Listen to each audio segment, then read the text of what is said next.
Ajarkan keturunan kita cinta kepada ahlul baitnya Nabi. Bukan sebatas kita hanya mengenalkan bagaimana sosok baginda Nabi, tapi kenalkan pula siapa ahlul bait, siapa itratun Nabi, garis keturunan Nabi yang dari dulu sampai detik ini masih berada di tengah-tengah kita, yang mereka tidak lain tidak bukan adalah paku bumi, pasaknya bumi, yang jikalau bukan mereka Allah sudah hancurkan dan porak-porandakan semesta ini.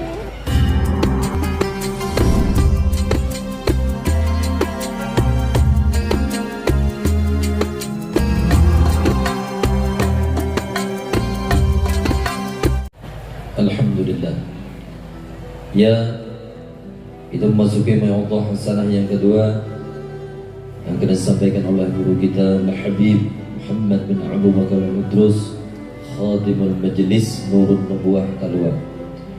Falyatafaddal alaihi mashkura. Sallallahu ala Muhammad, sallallahu ala Muhammad, wa dhkur as-salata ala nabi.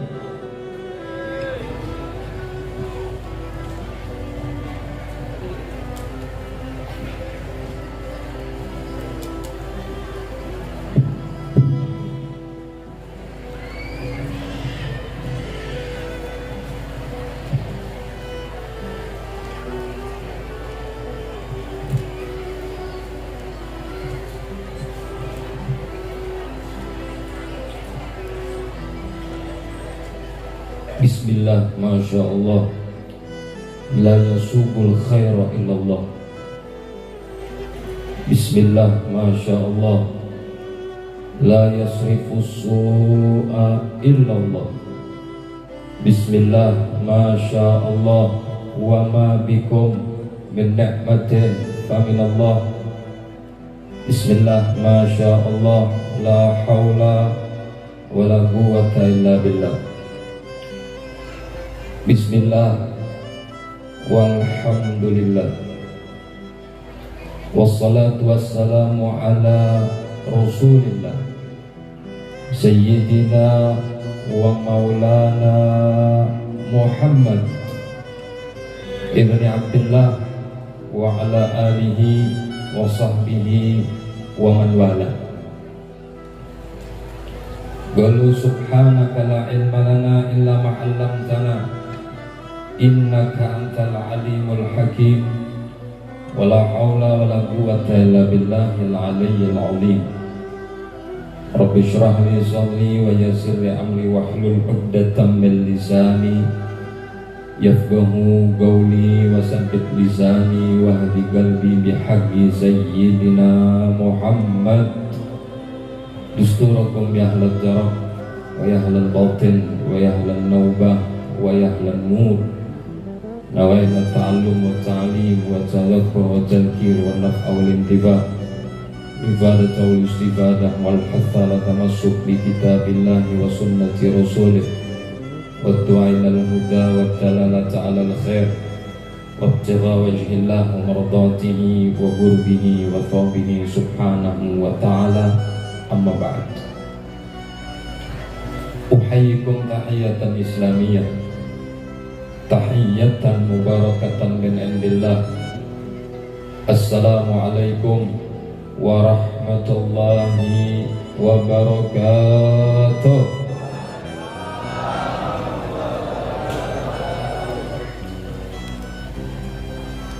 Hadratul mukarramin wal muhtaramin, yang sama-sama kita muliakan dan kita hormati, Siyadatul Habaib Al-Kurama, seluruh Jami'il Habaib, Asbat Rasulillah,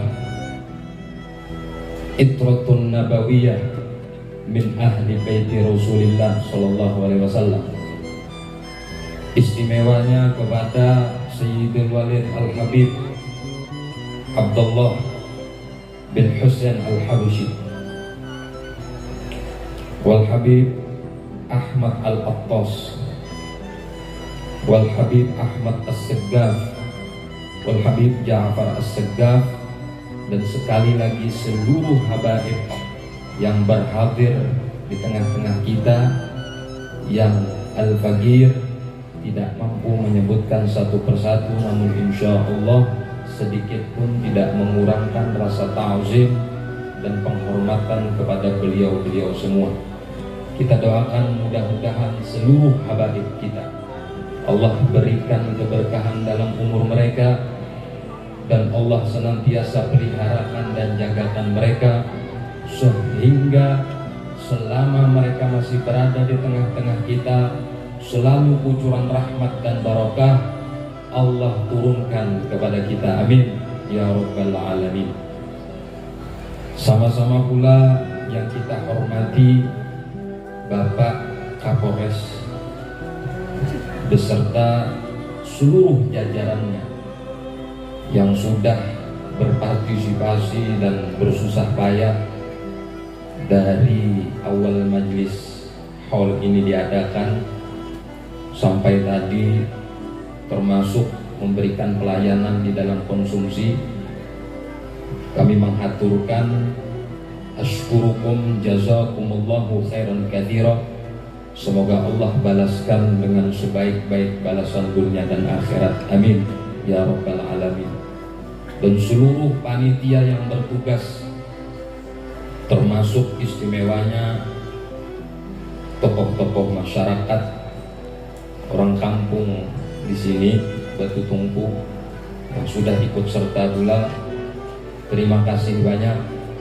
Asykurukum jazakumullahu khairan katsira. Semoga Allah subhanahu wa ta'ala senantiasa membalaskan seluruh jerih payah kalian dengan sebaik-baik balasan dunia sampai akhirat. Amin ya rabbal alamin. Para alim ulama, guru-guru agama, tokoh-tokoh masyarakat, sesepuh masyarakat, para hadirin hadirat rahimakumullah. Alhamdulillah, pada kesempatan pagi yang berkah ini kita bersama-sama dipertemukan, dihadirkan di dalam majelis haul ini. Dengan wasilah dan perantara majelis haul ini, kita bisa bersilaturahim dan bisa bertatap muka. Dan kehadiran kita di sini menyatukan satu niat dan satu maksud, yakni menta'zim dan mengagungkan syiar Allah subhanahu wa ta'ala melewati media dan wasilah haul seorang wali, seorang saleh, Al-Imam Al-Habib Muhammad bin Abdullah bin Hatun bin Hud Al-Attas rahimahullahu ta'ala, yang insya Allah berkat haul beliau ini kita yakini menjadi asbab turunnya rahmat kepada kita. Allah gabulkan niat dan hajat baik kita, dan Allah angkatkan seluruh masalah kita. Allah sembuhkan segala penyakit kita zahir dan batin, dan Allah jadikan keturunan-keturunan kita soleh dan solehah, berguna bagi agama nusa dan bangsanya, dan berbakti kepada Allah dan Rasulnya dan kedua orang tuanya. Dan kita yakin insya Allah berkat haul ini menjadi asbab terbesar kita nanti ketika dijemput malaikat Israil dalam keadaan husnul khatimah. Amin ya rabbal alamin. Para hadirin hadirat rahimakumullah, sudah menjadi sebuah adat dan istiadat di kalangan umat Islam Ahlus Sunnah wal Jamaah, teristimewa umat Islam yang berada di Kalimantan Selatan ini, apabila ada seorang soleh, seorang alim, beristimewa lagi seandainya ia termasuk daripada min ahli baitin nabawi, termasuk daripada ahlul bait, maka selalu kita dapati di situ diadakan acara haulnya. Sebenarnya orang-orang saleh dan orang alim dan orang mulia ini pada dasarnya tidak membutuhkan dan tidak berhajat kepada haul kita. Kitalah yang berhajat dengan kesolehan amal mereka. Kita yang berhajat dengan manaqib dan riwayat hidup mereka, sehingga mereka ini menjadi barometer ukuran kita yang hidup di akhir zaman saat ini, yang mana orang yang berada di zaman saat ini dihadapkan dengan kondisi yang disebut dengan zamanul fitnah, atau zaman yang di situ kita dipaksa untuk bermaksiat kepada Allah. Sedangkan kita tidak mau, kita tidak ingin bermaksiat kepada Allah, tapi situasi dan keadaan yang mendesak kita sehingga mau tidak mau diam kita, apakan lagi perbuatan kita selalu mengarah kepada maksiat. Itulah yang disebut oleh para ulama zaman fitnah. Maka tidak ada jalan orang yang hidup di zaman fitnah ini melainkan mereka menjadikan orang-orang yang di hadapan Allah, di hadratnya Allah mulia, sebagai panutan dan teladan mereka. Oleh karena itulah ulama-ulama kita rahimahumullahu ta'ala wa jazahumullahu ahsanal jaza mengadakan dan mewariskan adat istiadat hol semacam ini kepada anak keturunan mereka, sehingga sampai detik ini kita masih bisa hadir dan masih bisa duduk bersama di dalam hall yang sakral dan penuh khidmah ini. Ini merupakan jasa besar dari ulama kita dalam rangka pengamalan qauluhu ta'ala wa kullan naqussu 'alaika min amba'ir rusul ma nuthabbitu bihi fu'adak, dalam rangka tathbitul fu'ad, mengukuhkan dan melanggengkan keyakinan kita di saat situasi dan kondisi saat ini sedang tidak berpihak kepada kita di dalam akidah maupun iman. Ini warisan wirasatul ulama al-qudam, warisan ulama-ulama terdahulu hal semacam ini. Tujuannya tidak lain tidak bukan adalah mengenang kembali sejarah orang soleh tersebut agar bisa sekali lagi diwariskan kepada anak keturunan kita, sehingga mereka tidak sepi dan tidak kosong dari panutan dan teladan di dalam kehidupan mereka. An-Nabi SAW pernah menyebutkan di dalam riwayat hadis yang diriwayatkan oleh Al-Imam Ali bin Abi Thalib radhiyallahu anhu wa alaihi salam.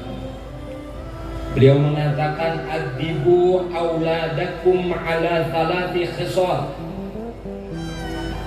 didiklah anak keturunan kalian itu 3 perkara, yang mana pendidikan 3 perkara ini sangat penting, khususnya kita yang berada di akhir zaman saat ini. Yang pertama, hubbi nabiyikum, ajarkan kepada anak keturunan kalian cinta kepada nabinya kalian. Ceritakan dengan mereka bagaimana sejarah perjuangan baginda Nabi. Jangan hanya menceritakan tentang bagaimana sukacitanya Nabi, tapi ceritakan pula bagaimana duka citanya Nabi, bagaimana susah payahnya perjuangan Nabi, sehingga orang tidak mudah menjual agama baginda Nabi hanya sebatas untuk mendapatkan sebuah keuntungan dunia yang bersifat ringan dan tidak ada seberat dengan sayap nyamuk. Ajarkan bagaimana perjuangan Nabi, supaya mereka kenal, supaya mereka tahu, supaya tertanam dalam hati mereka bahwa Nabi ini adalah ruh kami, nafas kami. Kami tidak bisa hidup tanpa beliau. Kita tidak bisa berdiri saat ini tanpa beliau. Kita tidak bisa memandang dunia dan seisinya dengan pandangan kenikmatan dan syukur kepada Allah tanpa beliau hadir di tengah-tengah kita, memberikan pencerahan kepada kita, yukhrijuna minadh-dhulumat ilan nur, mengeluarkan kita daripada gelapnya kejahilan menuju terang benderangnya ilmu pengetahuan. Ajarkan kepada anak kita, ajarkan pula kepada anak kita adab terhadap Nabi, bagaimana beradab kepada Nabi, bagaimana cara memuji Nabi, bagaimana membela Nabi. Ajarkan pula kepada mereka kecemburuan kepada baginda Nabi. Apabila ada orang merendahkan baginda Nabi, bagaimana sikap kita. Jangan seperti orang saat ini, kesana kemari seperti orang ahli ibadah, kesana kemari seperti orang ahli zikir, kesana kemari seperti orang ahli majlis.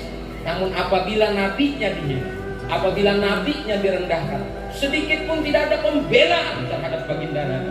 Bahkan dengan suara pun ia tidak mampu mengatakan untuk pembelaan kepada baginda Nabi. Apakah layak kita dikatakan sebagai umat yang pantas mendapatkan syafaat Nabi? Sungguh pun baginda Nabi tidak memilah-milih terhadap umatnya untuk memberi syafaat. Tapi kita sebagai umat harusnya, semestinya dan selazimnya berterima kasih, syukur.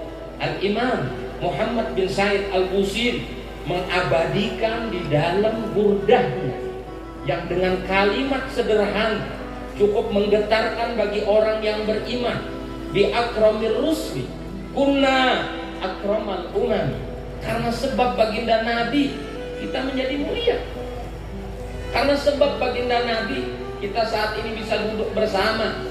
Karena sebab baginda Nabi apa yang disebutkan oleh Al-Habib Ridha tadi, nazalat alaihimus sakinah wa ghasyiyatuhumur rahmah wa haffat bihimul malaikah wa dzakarahumullahu fi man indah. Karena sebab baginda Nabi Allah turunkan rahmat. Karena sebab baginda Nabi Allah hadirkan di tengah-tengah kita ketenangan. Karena sebab baginda Nabi Allah banggakan kita di tengah-tengah para malaikatnya. Dan karena sebab baginda Nabi pula seluruh para malaikat turun sebagai penghormatan terhadap acara dan majlis yang kita adakan pada pagi hari ini. Semua karena li ajlin Nabi wa bihaqqin Nabi. Semua karena sebab baginda Nabi. Ajarkan tentang sosok baginda Nabi. Ajarkan bagaimana perjuangan beliau. Ajarkan bagaimana sosok beliau sesungguhnya. Ajarkan bagaimana ramah tamahnya Rasulullah. Dan ajarkan bagaimana tegasnya Rasulullah. Dan ajarkan bagaimana kerasnya Rasulullah. Jangan Anda hanya mengajarkan bagaimana ramahnya Rasulullah. Ketika Anda mendengar tentang riwayat hadis tegasnya Rasulullah, kerasnya Rasulullah, Anda seperti menafikan dan memaubukan hadis tersebut. Padahal Nabi uswatun hasanah. Nabi itu uswah yang baik. Uswah dalam kepribadiannya, uswah dalam sikapnya, uswah dalam tegasnya, dan uswah dalam sifat marahnya. Semua apa yang dilakukan oleh Nabi adalah uswah. Sekali lagi, ajarkan kepada anak keturunan kita bagaimana mengenal sosok baginda Nabi SAW. Hadirkan keturunan kita di dalam majelis-majelis yang di situ dipimpin orang yang benar-benar sungguh-sungguh mentakzim baginda Nabi. Jangan hadir dalam satu majelis yang sifatnya mengejek baginda Nabi. Kadang-kadang sebahagian mereka menyebutkan nama baginda Nabi pun tidak atas dasar penghormatan. Allah Subhanahu wa ta'ala memberikan pernyataan dalam Al-Quran, la taj'alu du'a'ar rasul bainakum ka du'a'i ba'dikum ba'da.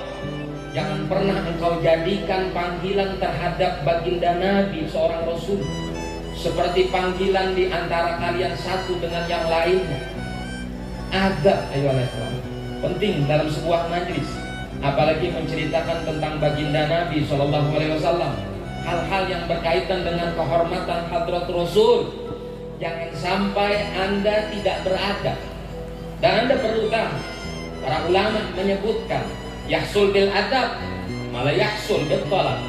Orang yang beradab akan mendapatkan sir, keberkahan, nafahat dan barokat yang tidak ia dapatkan manakala ia sebatas hanya menuntut dan mencari ilmu tanpa didasari dengan adab sedikit pun.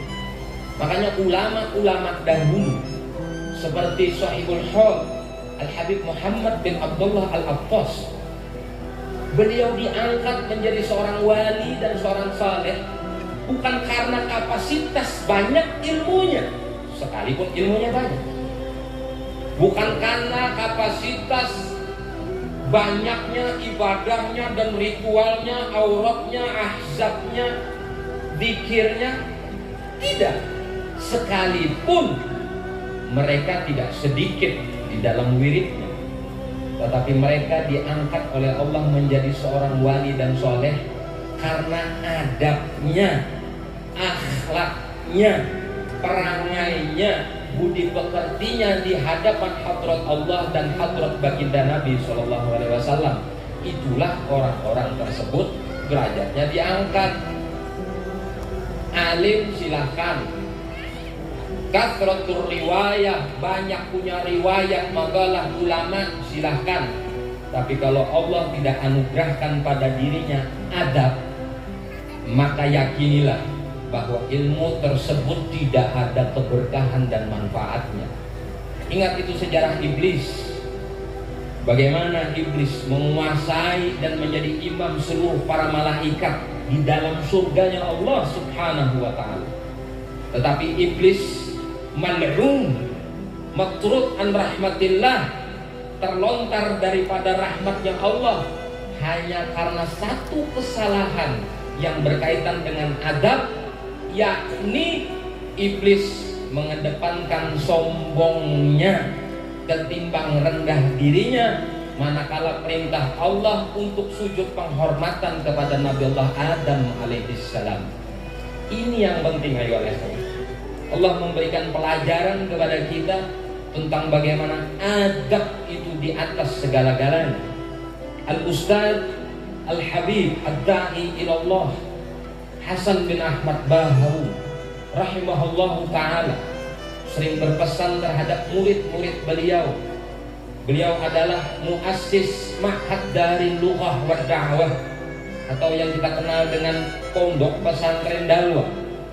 Beliau sering berpesan terhadap murid-muridnya, ija'al ilmaka milham wa adabaka dagigan. Jadikan kau punya ilmu itu seperti garam takarannya, dan jadikan kau punya perangai dan adab seperti tepung di dalam sebuah adonan. Ini memberikan isyarat kepada kita, ilmu boleh sedikit, manakala keberkahan berdampingan dengan ilmu sedikit akan membuahkan hasil adab dan etika yang diridhoi di hadapan hadrat Allah dan hadrat Rasul sallallahu alaihi wasallam. Para hadirin hadirat rahimakumullah, yang pertama kata Nabi, hubbi nabiyyikum, ajarkan cinta kepada Nabi kalian. Yang kedua, wa hubbi ahli baiti, dan ajarkan cinta kepada ahlul baitnya. Ajarkan keturunan kita cinta kepada ahlul baitnya Nabi. Bukan sebatas kita hanya mengenalkan bagaimana sosok baginda Nabi, tapi kenalkan pula siapa ahlul bait, siapa itratun Nabi, garis keturunan Nabi yang dari dulu sampai detik ini masih berada di tengah-tengah kita, yang mereka tidak lain tidak bukan adalah paku bumi, pasaknya bumi, yang jikalau bukan mereka Allah sudah hancurkan dan porak-porandakan semesta ini. Ajarkan pada mereka tentang ahlul bait. Jangan pernah mengenalkan tentang keluarga Nabi itu memilah-milih. Ini yang alim, ini yang kada alim. Nah alim aja dihormati, nah kada alim kada.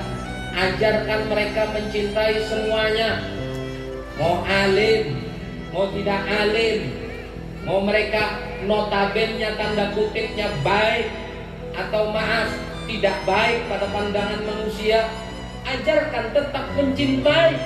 Karena itu pesan baginda Nabi, ahibbu ahla baiti lihubbi. Cintai ahlul baitku, keturunanku, karena cinta kepadaku. Artinya mi'yaru hubbin nabi hubbu ahli baitihi. Ukuran cinta kepada Nabi adalah cinta kepada ahlul baitnya. Terlepas perilakunya tidak sesuai dengan kita, itu bukan ukuran sehingga kita berhak menjadi hakim bagi mereka. Tidak dibolehkan. Ajarkan cinta, bagaimana beradab dengan mereka, bagaimana menata hati kepada mereka. Karena mereka ini adalah pada hakikatnya warathatun nabi, pewarisnya Nabi kita. Kalau ada riwayat hadis yang menyebutkan al-ulama warathatul anbiya, maka pada hakikatnya, pada taksisnya daripada itu semua, warathatun nabi adalah ahli baiti. Ahlul baitnya adalah waris hakikat baginda Nabi SAW. Apakan lagi kalau seandainya mereka alim, orang yang saleh, yang sebagaimana hal yang kita adakan pada saat ini. Tentunya kita jadikan mereka adalah panutan, teladan kita, ukuran kita di dalam beramal. Dan ini penting, jangan kita ikut-ikutan terbawa dengan suasana saat ini, memusuhi. Kadang-kadang di majelis-majelis tertentu diajarkan tentang kebencian kepada ahlul bait. Kadang maaf, mereka yang katanya disebut di tengah-tengah masyarakat dengan gelar yang mulia seperti gelar ustaz, muallim, tuan guru, dan sebagainya, gelar-gelar yang disematkan, yang disandarkan kepada orang yang diamanahkan oleh Allah pada batang tubuhnya ilmu. Kadang-kadang na'udzubillah, mereka mengajarkan dan mensisipkan kalimat-kalimat yang mengajarkan sekali lagi tentang kebencian kepada keluarga Nabi SAW. Jangan, ayo Allah. Maka majelis-majelis seperti ini tidak layak Anda hadiri ketika seseorang yang memimpin majelis tersebut ada lintasan kebencian kepada keluarga Nabi Muhammad SAW. Dan perlu kita ingat, apa yang menjadi dasar dan alasan kita benci terhadap keluarga Nabi? Ini keluarga Nabi kita, dan ini nabinya kita. Alasan yang mendasar kita membenci mereka itu apa? Kalau bukan karena sebuah kedengkian yang tertanam dalam hati kita. Dan perlu kita ingat, ayo ikhwan, dengki atau hasud ini adalah penyakit di masa di dunia, di alam barzakh, dan sampai ke akhirat. Kalau kencing manis, stroke, jantung, kolesterol, dan penyakit-penyakit kronis lainnya, manakala kita meninggal dan mati, itu sudah selesai ceritanya. Dan tidak pernah ada sejarahnya orang yang meninggal di kubur itu dokter datang pulang bahasa itu ada. Artinya tolong almarhum abahku garing karena serangan jantung, periksakan bang.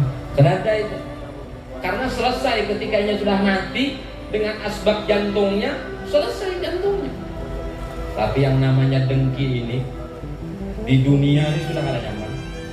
Di alam kubur disiksa gara-gara dengki, dan di akhirat pun akan disiksa gara-gara kedengkian tersebut. Bahkan yang sangat menyedihkan, kata seorang penyair mengatakan, wa azlamu dhulmi liman bata hasidan, man bata hasidan liman bata fi na'maihi yatagallabu.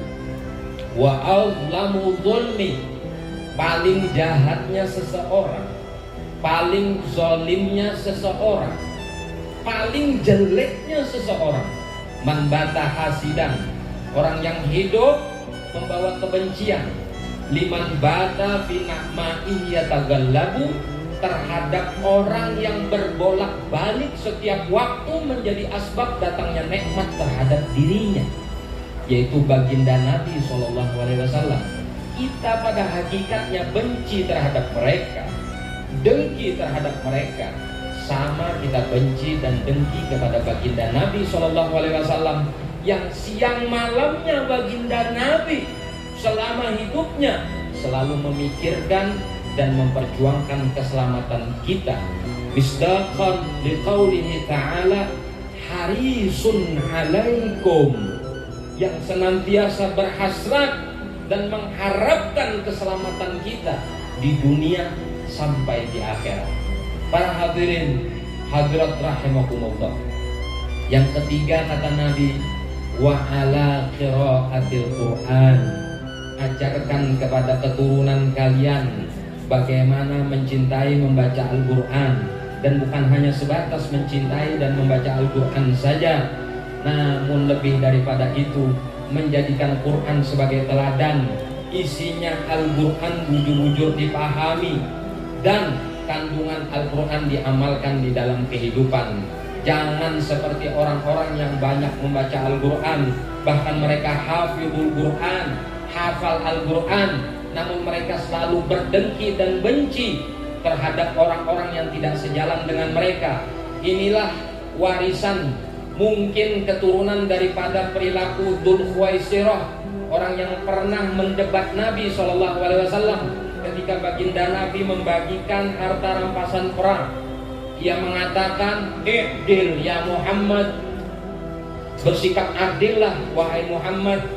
Ketika itu baginda Nabi membagikan harta rampasan perang tersebut, ghanimah tersebut, agak lebih banyak kepada pemuka-pemuka Quraisy yang baru menganut agama Islam, dalam rangka ta'lifan li qulubihim, dalam rangka melunakkan hati mereka. Datang Dzul Khuwaisirah ini berkata kepada baginda Nabi, "Ya Muhammad i'dil," hei Muhammad, berlaku adillah engkau. Apa kata baginda Nabi? "Faman a'dalu minallah wa rasulih." Kalau bahasa kita tuh, kalau aku nih kada adil, siapa lagi manusia yang lebih adil daripada aku? Sayyidina Umar bin Khattab ketika melihat kejadian tersebut mengatakan, "Dakni ya Rasulullah, aqtul unuqa atau kanaka." Biarkan aku wahai Rasulullah menebas kepalanya tersebut.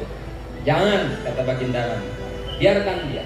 Akan terlahir daripada sulbi-sulbi orang-orang seperti ini, orang-orang yang yaqra'un Al-Qur'an, membaca Al-Qur'an, wala yujawizu tarabiyahum, sedangkan bacaan Al-Qur'annya tidak keluar, tidak lebih daripada kerongkongan mereka.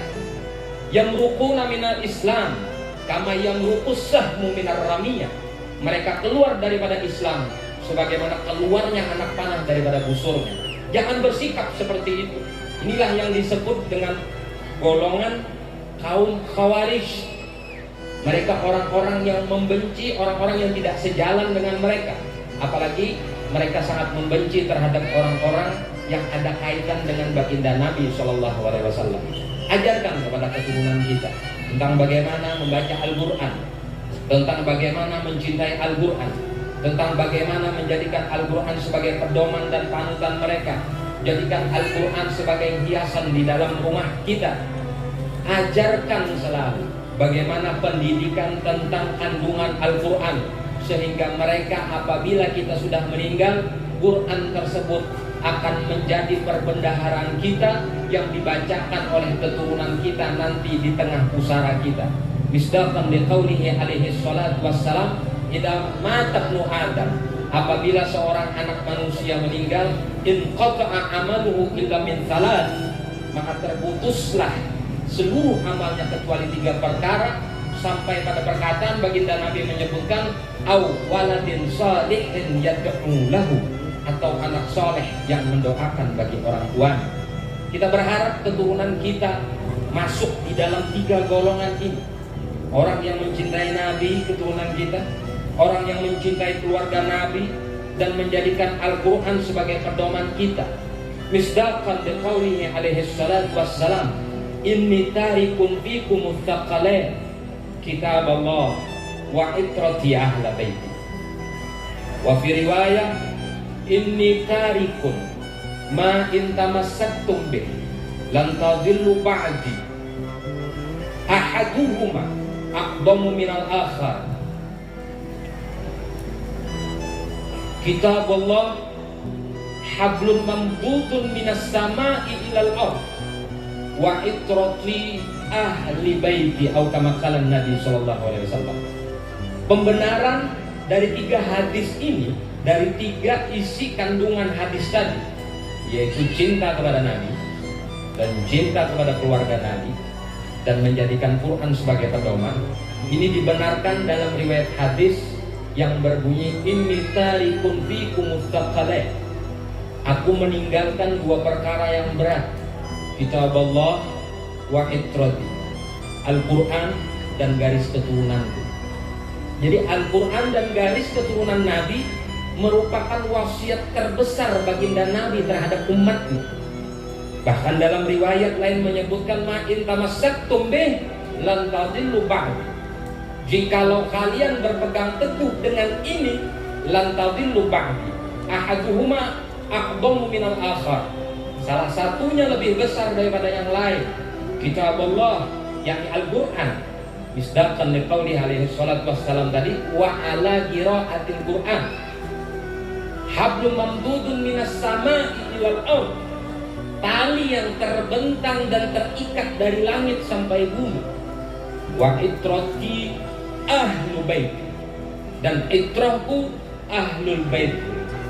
Artinya Quran dan garis keturunan Nabi tidak bisa dipisahkan. Quran dan itrah Nabi tidak bisa dipisahkan.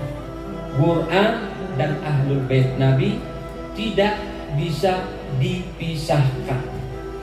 Inilah yang dikatakan oleh Nabi tadi, adibu auladakum ala thalati khisal. Itu misdaqan liqaulihi, pembenaran terhadap hadis tsaqalain yang kita kenal dengan kitab Allah wa itrati. Maka kitab Allah wa sunnati yang paling banyak riwayat dan ulama paling banyak meriwayatkan kitab Allah wa itrati, bukan kitab Allah wa sunnati, tidak, tapi kitab Allah wa itrati. Al-Imam Ibn Hajar menyebutkan di dalam kitabnya As-Sawa'iqul Muhriqah, itrati yang dimaksud di sini adalah mereka-mereka yang sejalan, mereka-mereka yang satu rel dengan datuk-datuk mereka yang menguasai tentang disiplin ilmu, sehingga ini yang kita perpegangi dan secara tidak langsung menjadi Al-Quran hidup bahasanya. Al-Quran hidup. Kalau Quran yang kita baca itu firman Allah Subhanahu wa taala, ini itrati ahlu baiti kata Nabi, Al-Quran hidup, yang jikalau Anda tidak mengerti dan tidak paham tentang kandungan Al-Quran, Anda lihat perilaku mereka, Anda lihat sikap mereka, Anda lihat akhlak mereka, maka sesuai dengan kandungan apa yang terdapat di dalam Al-Quran. Hadirin hadirat rahimakumullah, demikianlah wasiat apa yang disampaikan oleh baginda Nabi kepada kita, sehingga sepulangnya kita dari tempat ini, jangan kita hanya berpikir bahwa hadir dalam majelis ini sebatas untuk sesuatu yang rami-ramian atau seremonial atau adat tahunan, bila setahun sekali haul. Bukan hanya sebatas itu ya ikhwan. Jadikan momen ini perubahan bagi kebaikan kita. Mungkin sebelumnya kita bukan orang yang cinta kepada ulama, jangan keluar dari majelis ini kecuali ada tumbuh kecintaan kita kepada ulama.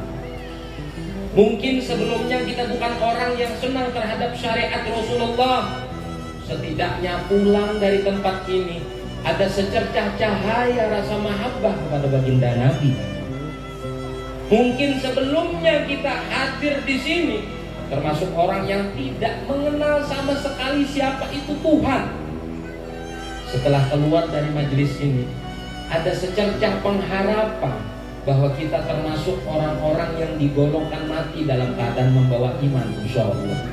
Kita berharap hadir dalam majelis seperti ini merupakan sebuah wasilah dan media kebahagiaan kita. Ya, kita pengen selamat. Nah, kita hendak selamat. Tapi lebih daripada itu, kita ingin bahagia.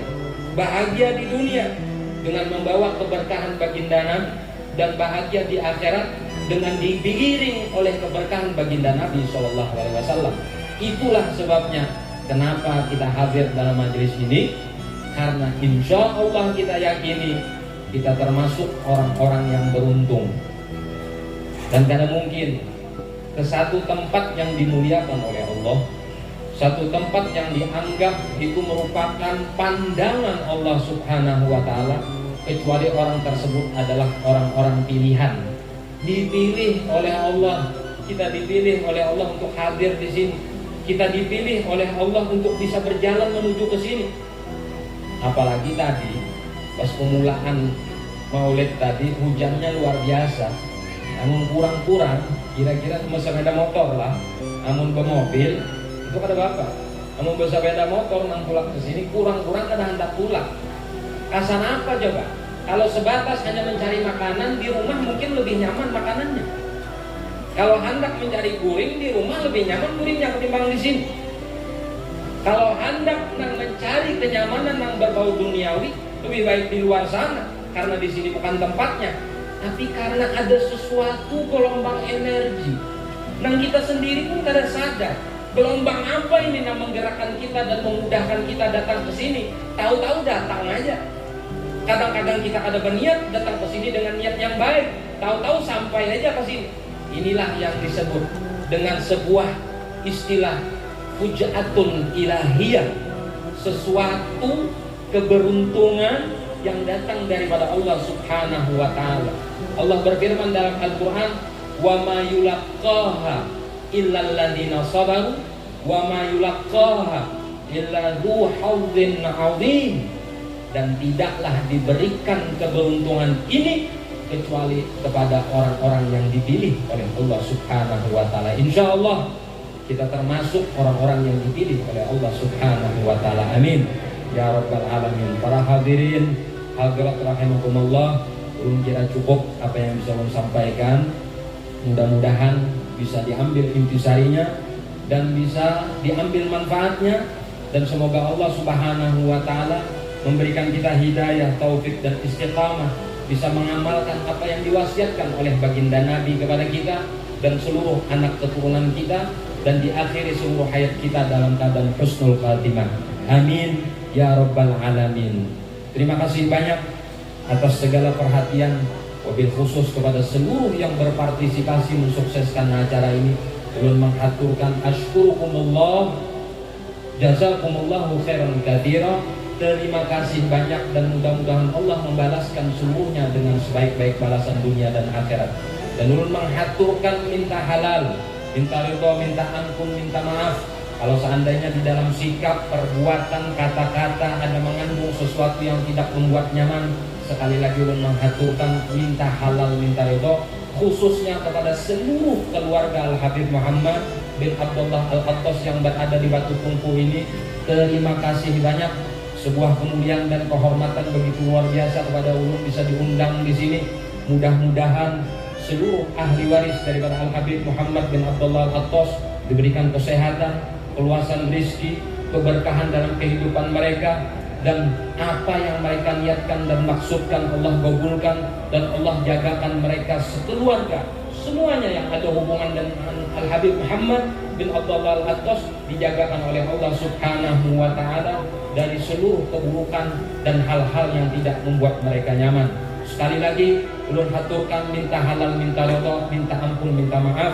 Hadza ma aqulu lakum wal afwa minkum. Assalamualaikum warahmatullahi wabarakatuh.